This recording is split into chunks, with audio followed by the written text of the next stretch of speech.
Hi friends, welcome to Blessy బంగారం. AP రాష్ట్ర వ్యాప్తంగా ఉన్న చదువుకునే విద్యార్థులకు 6,000 ఆర్థిక సాయం ఇవ్వాలని ఏపీ ప్రభుత్వం కొత్త రూల్ జారీ చేసింది. కూటమి ప్రభుత్వం. ఇది ఫీజు రియంబర్స్మెంట్ కాదు, అమ్మఒడి కాదు, అలాగే విద్యార్థులకు సంబంధించి విద్యా దీవెన కిట్లకు సంబంధించిన డబ్బులు కావు. అయితే అసలు దేనికి సంబంధించిన డబ్బులు విడుదల చేస్తున్నారు, ఈ 6,000 రూపాయలు ఎందుకు వేస్తున్నారు, ఎవరెవరికి వస్తుంది, ఈ వీడియోలో నేను మీకు పూర్తి వివరాలు తెలియజేస్తాను. మన ఛానల్ని మొదటిసారి చూస్తున్నట్లయితే ప్లీజ్ సబ్స్క్రైబ్ అవర్ ఛానల్. పక్కనే ఉన్న బెల్ ఐకాన్ని ట్యాప్ చేయండి, ఆల్ అనే ఆప్షన్ని యాక్టివేట్ చేసుకోండి. ప్లీజ్ ఫ్రెండ్స్, లైక్ చేయండి. గవర్నమెంట్ నుంచి వచ్చే ప్రతి చిన్న అప్డేట్ ఎప్పటికప్పుడు నేను మీకు తెలియజేస్తూ ఉంటాను. విద్యార్థులకు సంబంధించి ఒక అప్డేట్ అయితే వచ్చింది.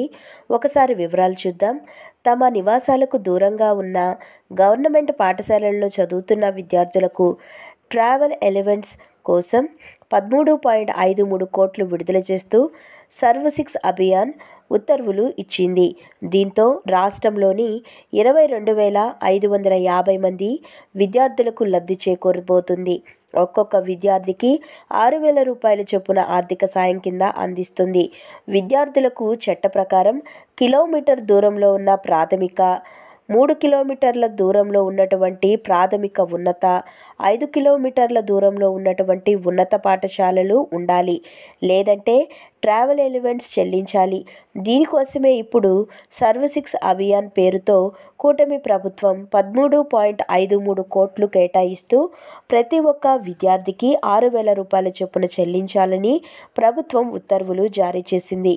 అంటే ఈ డబ్బులు ఎవరెవరికి వస్తాయి అంటే కనుక, మన యొక్క ఏపీ రాష్ట్ర వ్యాప్తంగా ఉన్నటువంటి విద్యార్థులు, అంటే చదువుకునే విద్యార్థులు, గవర్నమెంట్ పాఠశాలల్లో చదువుకున్నటువంటి విద్యార్థులు ఉన్నారో వారికి సంబంధించి వారు నివసిస్తూ ఉన్నటువంటి ఇంటి దగ్గర నుంచి వారు చదువుకునే పాఠశాలలకు మనకు 1 కిలోమీటర్ దూరంలో ప్రాథమిక పాఠశాలలు ఉంటే వారికి, అలాగే 3 కిలోమీటర్ల దూరంలో ఉన్నటువంటి ప్రాథమిక ఉన్నత పాఠశాలలు, అలాగే 5 కిలోమీటర్ల దూరంలో ఉన్నటువంటి ఉన్నత పాఠశాలలు ఉంటే గనక వారందరికీ కూడా ట్రావెల్ ఎలివెన్స్ చెల్లించాలని ప్రభుత్వం నిర్ణయించింది. అంటే వారి యొక్క దారి ఖర్చుల కోసం, వారు ఇంటి దగ్గర నుంచి వాళ్ళ స్కూల్ ఉన్న చోటికి వెళ్ళాలంటే వాళ్ళు ఆటో కానివ్వండి, బస్ కానివ్వండి యూజ్ చేయాలి. కాబట్టి వారి యొక్క ట్రావెల్ ఛార్జీల కోసం మన యొక్క ఏపీ ప్రభుత్వం వారు ఈ నిర్ణయం తీసుకున్నారు.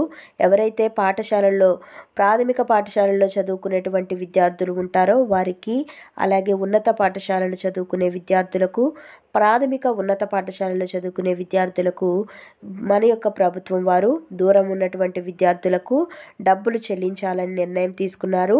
ఒక్కొక్క విద్యార్థికి కూడా 6,000 రూపాయలు వారికి ఇవ్వాలని నిర్ణయం తీసుకున్నారు. సో వారు ఉన్నటువంటి ఇంటి దగ్గర నుంచి కళాశాలలు, ఏవైతే పాఠశాలలు ఉన్నాయో ఆ పాఠశాలలు దూరంగా, అంటే 1 కిలోమీటరు, 3 కిలోమీటర్లు, 5 కిలోమీటర్ల దూరంలో ఉన్న విద్యార్థులకు 6,000 రూపాయలు అయితే జమ చేస్తున్నారు. ఇదండి మనకు వచ్చిన లేటెస్ట్ అప్డేట్. మరిన్ని వివరాల కోసం, మరిన్ని అప్డేట్స్ కోసం బ్లెస్సీ బంగారం ఛానల్ని సబ్స్క్రైబ్ చేసుకోండి. Thank you for watching friends. Thank you.